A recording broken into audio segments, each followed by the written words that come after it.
नमस्कार दोस्तों, स्वागत है आपका हमारे चैनल पर। फ्रेंड्स, आपके सपोर्ट की हमें बहुत ज़रूरत है, तो प्लीज़ प्लीज़ सपोर्ट कीजिए। चैनल पर पहली बार आए हैं तो सब्सक्राइब कर दीजिए और कहानी अच्छी लगे तो कमेंट में लिखकर ज़रूर बताएं। कुछ हमारी गलतियां हैं तो वो भी प्लीज़ बताएं। शेयर कीजिए दोस्तों के साथ। यू शुड नो पर आप सुनने जा रहे हैं मोटिवेशनल स्टोरी। तो चलिए शुरू करते हैं। हमारी जिंदगी में कई बार हम खुद को एक मुश्किल घड़ी में पाते हैं। कई बार हमें बड़े फैसले लेने पड़ते हैं, लेकिन हमें यह नहीं पता होता कि वो सही है या गलत। क्या उस फैसले का परिणाम हमारे जीवन में खुशियां लाएगा या मुसीबत। लेकिन कई बार हमारे पास सही निर्णय लेने की सुझाव नहीं होते और हम जल्दबाजी में फैसला कर लेते हैं, और उन फैसलों की वजह से हमारी जिंदगी सुखमय हो सकती है या फिर हमारी जिंदगी नरक से भी बढ़कर हो सकती है। इसलिए सही फैसला लेने की क्षमता हमारे जीवन में सफलता हासिल करने के लिए आवश्यक है। तो चलिए आज की इस बोध कहानी के माध्यम से जानते हैं कि जीवन में सही फैसले कैसे लिए जाएं, और यह भी कि सही निर्णय लेने के तरीका कौन सा है। तो बिना किसी देरी के कहानी शुरू करते हैं दोस्तों। कई साल पहले की बात है। एक छोटे से राज्य में एक बौद्ध भिक्षु निवास कर रहे थे, जिन्हें सभी जगहों पर उनके ज्ञान के बड़े चर्चे थे। वह बौद्ध भिक्षु बहुत ज्ञानी थे। उनके पास लोग बहुत दूर दूर से आते थे ताकि वे उनसे अपनी समस्याओं का समाधान प्राप्त कर सके।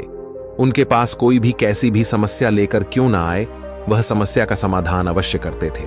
जब भी वह किसी की समस्या सुनते तो उस समस्या को बड़े ही ध्यान से सुनते, समझते, उसमें लीन हो जाते, और उसके बाद कुछ देर के लिए वह आंखें बंद करते और समस्या के बारे में अच्छे से सोच विचार करते और उसके बाद उसका समाधान देते। ऐसे में कोई भी व्यक्ति उनके बारे में केवल एक ही बात सोचता था, शायद इन साधु के पास कोई ऐसी चमत्कारिक शक्तियां हैं जिससे यह समाधान पूछते हैं और उसके बाद हमें वह समाधान बताते हैं। एक बार एक युवक ने उन महाराज से यह पूछ भी लिया, क्या आपके पास ऐसी कोई चमत्कारी शक्तियां हैं जिसके कारण आप हमारी समस्याओं का समाधान करते हैं, या आपके पास ऐसी कोई दिव्य दृष्टि है जिससे आप हमारी समस्याओं का समाधान खोज पाते हैं। उस युवक की यह बात सुनकर वह साधु जोर जोर से हंसने लगे, लेकिन उन्होंने उस युवक की बात का कोई जवाब नहीं दिया। उसके कुछ ही दिनों बाद उस राज्य में एक बड़ी अजीब सी घटना घटी। उस राज्य में एक बुढ़िया औरत रहा करती थी, जो अपने पूरे घर में अकेले ही रहती थी। उसका कोई ना था। उस राज्य से होकर 4 मित्र अपने घर की ओर जा रहे थे। वे लोग दूसरे नगर में काम करके पैसा इकट्ठा करके अपने गांव की ओर जा रहे थे। ये बात बहुत पुराने जमाने की है, जब यातायात के साधन ना हुआ करते थे, इसलिए वे लोग पैदल ही यात्रा किया करते थे। इसी कारण वे चारों मित्र अपने अपने धन को इकट्ठा करके अपने गांव की ओर प्रस्थान कर रहे थे। उन चारों ने अपना अपना धन एक छोटी सी पोटली में रखा था और उसी पोटली में उन सब की सारी कमाई थी। तभी उन चारों मित्रों में से एक मित्र कहता है, मित्रों, इस तरह से यदि हम अपना धन अलग अलग रखेंगे तो इससे हमारा धन चोरी हो सकता है। क्यों ना हम अपना सारा धन एक ही पोटली में रख दें, जिससे हम सब इस पर ध्यान भी दे सकेंगे और हमारा धन सुरक्षित भी हो जाएगा। और जब हम अपने गांव पहुंच जाएंगे तो हम वहां पर अपना अपना हिस्सा इसमें से ले लेंगे। उन तीनों मित्रों ने उस युवक की बात मान ली और वे सभी मिलकर अपना धन एक ही पोटली में रख देते हैं और वे सभी मिलकर अपने गांव की ओर आगे बढ़ते हैं। चलते चलते काफी समय बीत चुका था और अब रात्रि होने वाली थी। तभी आगे चलकर रास्ते में उन्हें एक घर दिखाई दिया, जहां पर एक बूढ़ी औरत रहा करती थी। रात्रि का समय भी हो चुका था और उन चारों मित्रों को रात रुकने के लिए कोई ना कोई जगह की आवश्यकता भी थी। ऐसे में उन चारों ने मिलकर यह योजना बनाई कि वे लोग आज रात इसी घर में ठहरेंगे। इसलिए वे चारों लोग उस घर की ओर आगे बढ़ते हैं। उस घर का दरवाजा खटखटाते हैं। तभी सामने से एक बूढ़ी औरत दरवाजा खोलती है और उन चारों मित्रों में से एक मित्र हाथ जोड़कर उस बूढ़ी औरत से कहता है, माता जी, हम अपने गांव की ओर जा रहे थे, लेकिन यहां रास्ते में ही रात हो गई और अब हम इतनी रात में सफर नहीं कर सकते। इसलिए हमारी आपसे विनंती है कि हम आपके यहां पर एक रात रुकना चाहते हैं। सुबह होते ही हम यहां से चले जाएंगे। उस बूढ़ी औरत ने काफी देर सोच विचार किया और उसके बाद वह बूढ़ी औरत कहती है, ठीक है, तुम सभी आज रात के लिए यहां पर रुक सकते हो। मुझे कोई दिक्कत नहीं, मैं खाना बनाने जा रही हूं। कहो तो तुम लोगों के लिए भी बना दूं। उन चारों ने सहमति जताते हुए कहा, हाँ बिल्कुल। उसके बाद उन चारों मित्रों ने धन की पोटली उस बूढ़ी औरत को थमा दी और कहा, माताजी, इस पोटली में हमारे साल भर की कमाई है। हम चारों ने अब तक का अपना सारा कमाया हुआ धन इसी पोटली में रखा है और अब हम इसे आपको सौंपते हैं, क्योंकि यह हम चारों से ज्यादा आपके पास सुरक्षित होगा। हम बस इतना चाहते हैं कि यदि हम चारों में से कोई एक व्यक्ति से लेने आए तो आप इस पोटली को उसे मत देना जब तक कि हम चारों एक साथ इस पोटली को लेने न आए। तभी वह बूढ़ी औरत कहती है, ठीक है बेटा, यदि तुम चारों एक साथ आओगे तभी मैं इस पोटली को आपको सौंपेंगे। और वैसे भी आप लोग तो सुबह यहां से चले जाने वाले हैं। मैं आपको सुबह ही यह पोटली थमा दूंगी, वह धन की पोटली। उस बूढ़ी औरत को थमाकर चारों मित्र निश्चिंत हो जाते हैं कि अब उनका धन सुरक्षित है और वे लोग खाना खाकर सो जाते हैं। अगली सुबह जब वह चारों उठते हैं तो सभी लोग अपनी आगे की यात्रा के लिए तैयारियां शुरू कर देते हैं। उन चारों नौजवानों में से एक नौजवान थोड़ा सा बदमाश था। वह अपने उन तीनों मित्रों से कहता है, भाइयों, इस बूढ़ी औरत ने हमारी रात भर खातिरदारी की है, हमें अच्छा भोजन खिलाया, सोने के लिए अच्छी जगह दी, रात भर यहां सर छुपाने के लिए एक अच्छा मकान दिया और हमने अब तक उसके लिए कुछ नहीं किया। वह बूढ़ी औरत अकेले ही खेतों में काम कर रही है। क्या हम सभी यहां से जाने से पहले इस बूढ़ी औरत की मदद नहीं कर सकते? उस बदमाश नौजवान ने मन ही मन यह योजना बना ली थी कि वह किसी तरह से भी उस बुढ़िया से पोटली हासिल करके ही रहेगा। बाकी के तीनों मित्र उसकी बातों में आ जाते हैं और वे सभी मिलकर उस बुढ़िया की मदद करने अर्थात खेतों में काम करने के लिए चल पड़ते हैं। वे सभी मिलकर खेतों का काम कर ही रहे थे कि तभी वह बदमाश नौजवान अपने बाकी तीनों मित्रों से कहता है, मित्र, मुझे जोरों की प्यास लग गई है, मैं जरा उस बूढ़ी औरत से पानी मांगकर लाता हूं। वह बाकी मित्र भी अब काफी थक चुके थे, उन्हें भी जोरों की प्यास लगी थी, इसलिए वह तीनों मित्र उसे वहां से जाने की अनुमति दे देते हैं।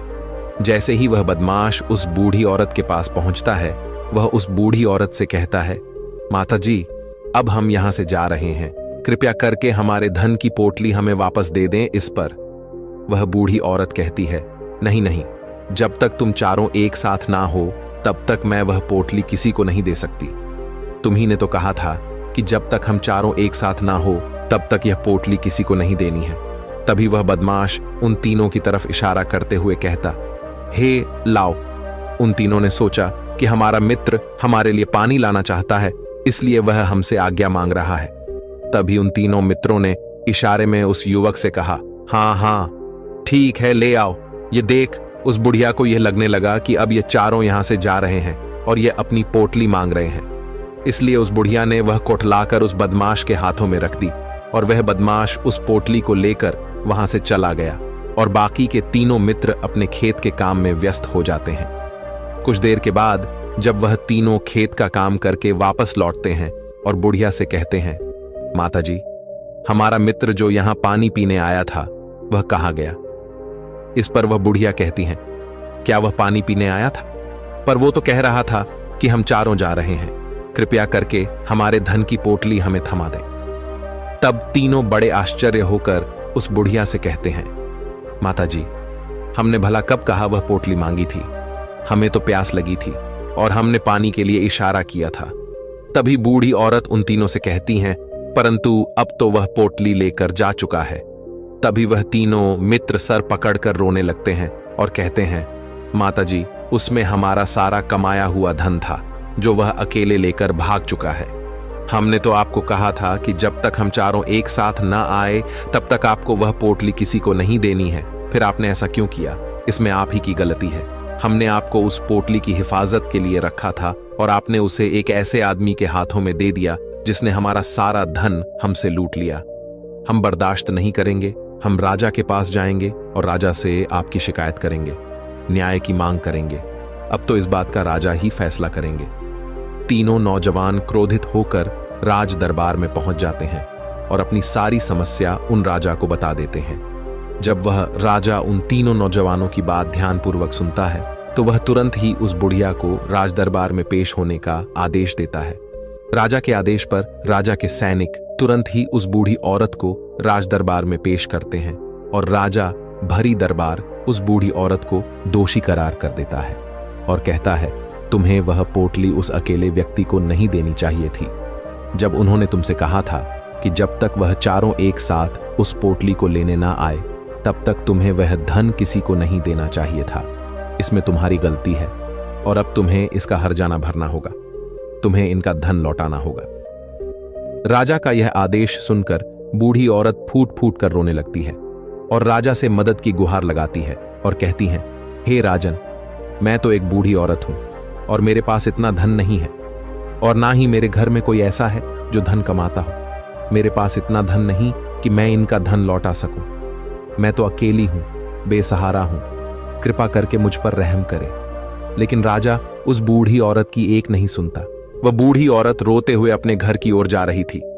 ये सोच रही थी कि आखिर मैं इतना धन कहां से लाऊं, कि कैसे मैं उन लोगों का यह धन उन्हें लौट आऊंगी। मेरे पास इतना धन नहीं है, मैं क्या करूं, कैसे करूं, कहां से लाऊं इतना धन। यदि मैंने उनका धन नहीं लौटाया तो मुझे राजा मार डालेगा।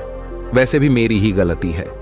जब उन चारों ने मिलकर मुझसे कहा था कि जब तक हम चारों एक साथ ना आए तब तक वह पोटली किसी को नहीं थमानी है, फिर भी मैंने वह पोटली केवल उस एक व्यक्ति को थमा दी।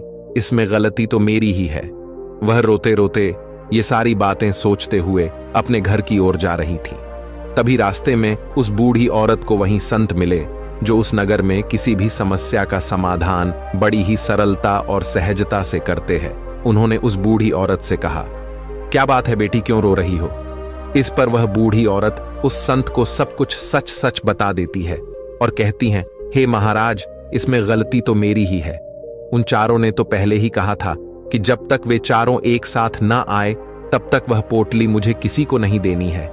लेकिन मेरी हिम्मत मारी गई थी जो मैंने वह पोटली केवल एक व्यक्ति को थमा दी और वह उनका सारा धन लेकर वहां से भाग गया। लेकिन अब मुझे यह समझ नहीं आ रहा कि मैं वह सारा धन कहां से लाऊं, कैसे जुटाऊं। मेरे पास इतना धन नहीं है और राजा ने तो आदेश भी दे दिया है कि मुझे उनका धन लौटाना ही पड़ेगा। लेकिन मैं यह समझ नहीं पा रही कि इतना सारा धन मैं कहां से लाऊंगी। तभी वह संत उस बूढ़ी औरत से कहते हैं, शांत हो जाओ, मैं कोई ना कोई रास्ता जरूर निकाल लूंगा। इतना कहकर वह संत वहीं पर बैठ जाते हैं, ध्यान करने लगते हैं। कुछ देर के लिए आंखें बंद कर सोचते हैं, विचार करते हैं। मौन रहकर वह समस्या का समाधान निकालते हैं और उसके बाद वह उस बूढ़ी औरत से कहते हैं, बेटी, राजा ने फैसला किया है, वह बिल्कुल गलत है। आपने जो किया इसमें आपकी कोई गलती नहीं है। राजा का फैसला गलत है। उन संत के इतना कहने पर बूढ़ी औरत चुप हो गई और यह सोचने लगी कि आखिर राजा का फैसला कैसे गलत हो सकता है। राजा तो सभी के लिए न्याय ही करते हैं और वह कभी किसी का बुरा नहीं करते। फिर आखिर आज राजा का फैसला कैसे गलत हो गया? उन संत और उस बुढ़िया की बात आसपास के खड़े लोग सभी लोग सुन रहे थे और वे लोग भी बड़े अचरज में थे, क्योंकि राजा का फैसला कैसे गलत हो सकता है। राजा ने तो बिल्कुल सही फैसला लिया है। इस बूढ़ी औरत ने ही गलती की है, उन चारों का धन केवल एक ही को थमा दिया। ऐसे में इस बुढ़िया को उनका धन तो लौटाना ही चाहिए। राजा ने गलत फैसला कहा किया है।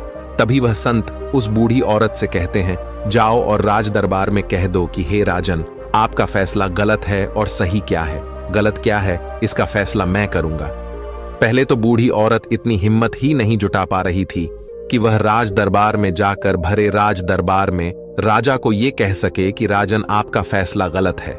लेकिन जैसे तैसे उसने हिम्मत जुटाई और वह वापस राज दरबार लौटी। उसने डरते हुए भरे राज दरबार राजा से बड़ी थर्राती आवाज में कहा, हे राजन, आपने जो फैसला किया है वह फैसला गलत है। इतना कहकर उसने राजा को सारी बात सच सच बता दी। उस बूढ़ी औरत की बात सुनकर राजा बहुत क्रोधित हुआ। राजा ने उस बूढ़ी औरत से कहा, कौन है वह संत जिसने मेरे फैसले को गलत बताया है? क्या उन्हें नहीं लगता कि मैंने सही निर्णय लिया है? मैं हर रोज कई निर्णय लेता हूं, कई फैसले करता हूं, लेकिन आज तक कभी किसी ने मुझसे यह नहीं कहा कि मेरा फैसला गलत है। यदि उन संत ने मुझे सही फैसला न सुनाया, उन्हें फांसी की सजा दे दूंगा। यह बात पूरे नगर में फैल गई। सभी लोग यह जानने के लिए हैरान थे कि आखिर वह साधु ऐसा कौन सा फैसला सुनाने वाले हैं जो राजा से भी उचित होगा, जिसमें सबके लिए न्याय होगा। राजा ने अपने सैनिकों को तुरंत ही आदेश दिया कि जाओ और संत को राज दरबार में लाओ।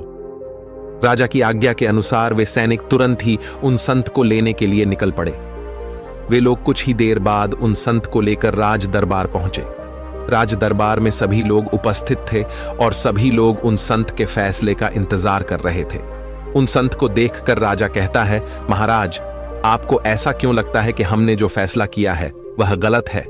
इस बुढ़िया ने यह वादा किया था कि वह चारों लोगों को एक साथ ही वह पोटली जमाएगी, फिर आखिर उसने अपना वादा क्यों तोड़ा? इसने यह गलती क्यों की कि इसने केवल एक ही को पोटली थमा दी और वह उनका सारा धन लेकर यहां से भाग गया? तो क्या इसमें इसकी गलती नहीं है? क्या इससे इनका धन नहीं लौटाना चाहिए? इस पर वह साधु बड़ी विनम्रता से राजा से कहते हैं, हे राजन, यह आपका फैसला था, लेकिन मैं आपसे कुछ कहना चाहता हूं।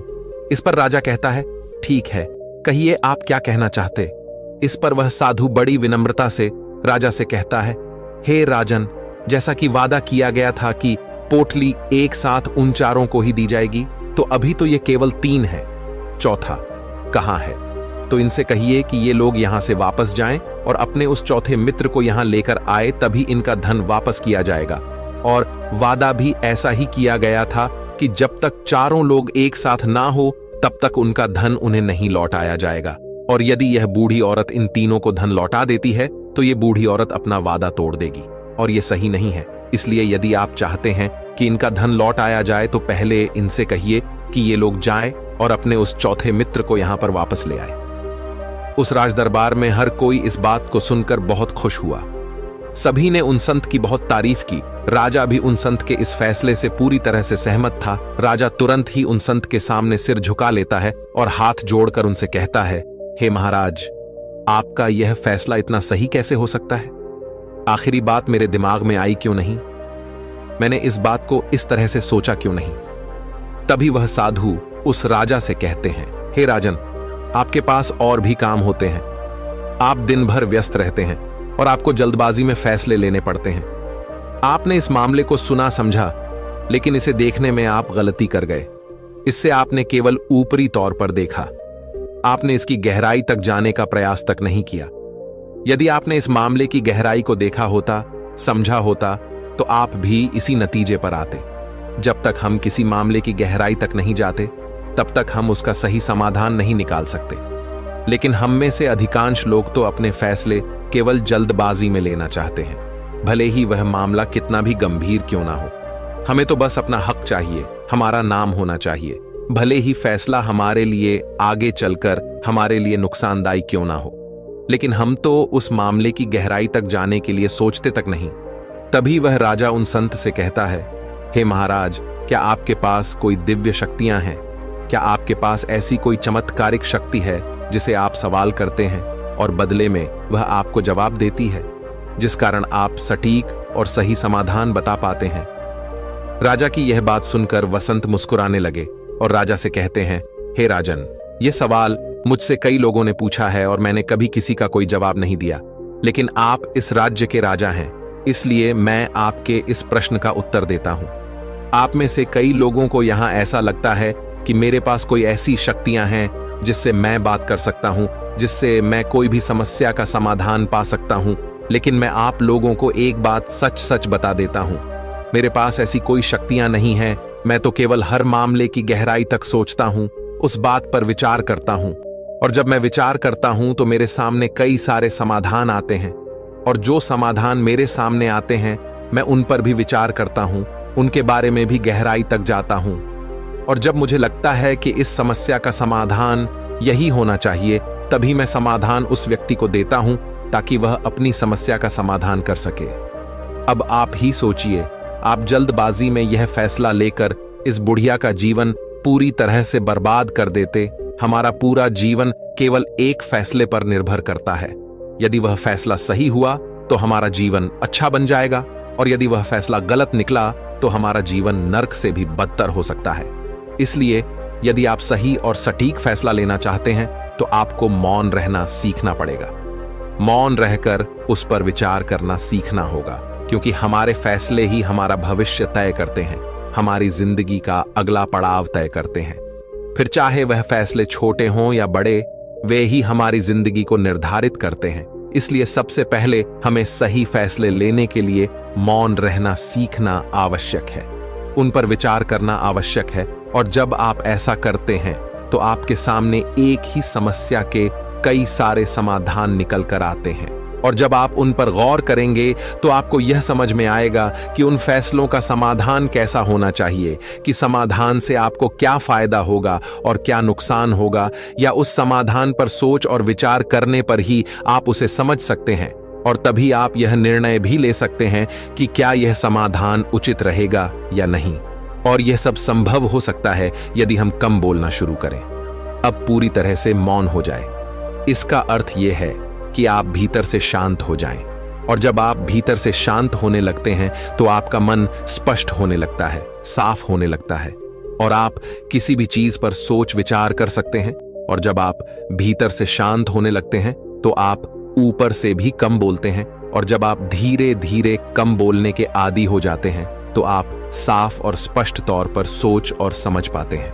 आपके विचारों में शुद्धता आ जाती है, जिससे आपको यह साफ और स्पष्ट देखने को मिल जाता है ये कौन सा फैसला सही होगा और कौन सा फैसला गलत होगा। आपको उस परिस्थिति में क्या करना चाहिए और क्या नहीं करना चाहिए। लेकिन हम में से अधिकांश लोग अपने आप को सही साबित करने के लिए, अपने आप को ऊंचा साबित करने के लिए अत्यधिक बोलते हैं, और इतना बोलते हैं कि हर कोई उनकी बातों को गंभीरता से नहीं लेता। उन्हें ऐसा लगता है कि मानो ज्यादा बोलना ही हमारे लिए हमारा शस्त्र है। लेकिन वह यह भूल जाते हैं कि वह अत्यधिक बोलकर मूर्ख बन रहे हैं। लोग हमारा मजाक बनाते हैं, हमें मूर्ख समझते हैं, हमसे दूर रहने लगते हैं क्योंकि उन्हें हमारी बक बक अच्छी नहीं लगती। लेकिन जब आप भीतर से शांत होने का प्रयास करते हैं और धीरे धीरे भीतर से शांत होने लगते हैं तो आप खुद ब खुद ऊपरी तौर पर कम बोलना शुरू कर देते हैं। इससे आपके मन में, आपके मस्तिष्क में एक साफ और स्पष्ट विचार उत्पन्न होते हैं और आप अपने आप को साफ स्पष्ट तौर पर समझ पाते हैं, देख पाते हैं आपको कब, क्या, क्यों और कितना बोलना चाहिए, और आपको कब, कैसे, क्यों, किस तरह से कौन सा फैसला लेना सही है या नहीं, यह भी आप अच्छी तरह से समझ और जान पाते हैं। जब आप कम बोलना शुरू करते हैं तब आप अपने आप को बहुत अच्छी तरह से समझना शुरू कर देते हैं, अपने आप पर अच्छी तरह से विचार करना शुरू कर देते हैं। तब आपको यह बात भी बहुत अच्छी तरह से समझ में आने लगती है कि जो हम बेकार की बक बक करते हैं उस पर हमारे शरीर की बेवजह ही कितनी सारी ऊर्जा यूं ही व्यर्थ हो जाती है, नष्ट हो जाती है, जिसे हम चाहे तो किसी जरूरी काम में लगा सकते हैं, फैसले लेने में लगा सकते हैं, जिससे हम तनाव मुक्त रह सकते हैं और हमें अच्छी नींद भी आ सकती है। और यदि आप इसी प्रकार सोच विचार कर फैसले लेना शुरू करते हैं तो आपका मस्तिष्क भी अच्छी तरह से काम करने लगता है और आपका मस्तिष्क पहले से भी ज्यादा शक्तिशाली हो जाता है। और इसका एक बहुत अच्छा उदाहरण भी आपको मैं बताना चाहूंगा। जब आप स्कूल में पढ़ते थे या फिर आज भी आप पढ़ रहे हो तो आपने देखा होगा कि जो बच्चे होनहार होते हैं, होशियार होते हैं, वे लोग बहुत कम बातें करते हैं और अपना समय सही चीजों में लगाते हैं। वह अधिकांशतः अपना समय मौन होकर ही बिताते हैं। इसी वजह से वह पढ़ाई करने में बहुत तेज होते हैं। वह जो कुछ भी पढ़ना चाहते हैं वह उसे याद कर ले जाते हैं। लेकिन वहीं पर दूसरी तरफ जो लोग बहुत अधिक बोलते हैं, यदि आप उन्हें पूरे 24 घंटे भी दे दें तो भी वह उस तरह से उन चीजों को याद नहीं रख सकते जिस तरह से वह मौन रखने वाले बच्चे उन बातों को याद कर लेते हैं। और महान चाणक्य ने भी यही कहा है कि जो व्यक्ति ये समझ जाता है कि उसे कब, कहां और कितना बोलना चाहिए, उस व्यक्ति को सफल होने से कोई नहीं रोक सकता। और आप इतिहास उठाकर देख सकते हैं, आज तक जो भी लोग महान हैं, जो लोग भी सक्सेसफुल बने हैं, उन लोगों की आदत बहुत कम बोलने की है। उनका पूरा ध्यान केवल अपने लक्ष्य पर होता है और अपना पूरा समय वह अपने लक्ष्य को पाने में ही लगा देते हैं। इसीलिए आपको भी यह आदत अपने जीवन में उतारनी चाहिए। और कम बोलने का अर्थ यह नहीं कि आप ऊपर से कम बोलें, बल्कि आप भीतर से कम बोलिए, भीतर से शांत रहिए। यदि आप रोज इसका अभ्यास करते हैं तो केवल कुछ दिनों में ही इससे होने वाले लाभ आपको आपके सामने नजर आने लगेंगे। दोस्तों, आपने आज के इस वीडियो से क्या सीखा वह मुझे आप कमेंट में बता सकते हैं। इसी के साथ मैं उम्मीद है कि आपको आज की वीडियो पसंद आई होगी, तो इस वीडियो को उस इंसान को शेयर करें जिससे ये कहानी सुनने की जरूरत है और उसी के ठीक बाद चैनल को सब्सक्राइब करें। तो चलिए फिर मिलते हैं ऐसी एक और नई वीडियो में एक नए मैसेज के साथ। तब तक के लिए अपना ख्याल रखें। धन्यवाद और नमो बुद्धाय।